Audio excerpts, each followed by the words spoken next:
Okay, பாத்துட்டேன் sir, பாத்துட்டேன். தமிழக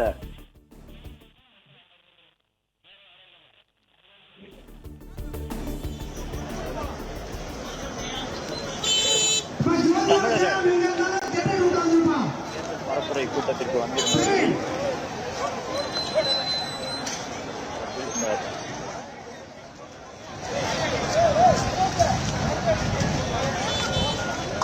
புலியூர் மனாஜி எங்க இருந்தாலும் சென்டிமீட்டர் வந்துருங்கப்பா.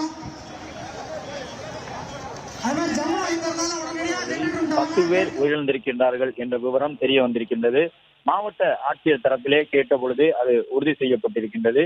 அதன் அடிப்படையில் அடுத்தடுத்து ஆம்புலன்ஸ் வாகனங்களிலே மக்களை ஏந்தி வந்தபடி இருக்கின்றார்கள். ஸ்ட்ரெச்சரில் வரக்கூடியவர்களுடைய எண்ணிக்கை தொடர்ந்து அதிகரித்த வண்ணமாக இருக்கின்றது. இந்த நிலையில்தான் துரதிருஷ்டவசமாக தற்போது வரை 10 பேர் உயிரிழந்திருக்கின்றார்கள் என்ற தகவலை மாவட்ட ஆட்சியர் தெரிவித்திருக்கின்றார்கள்.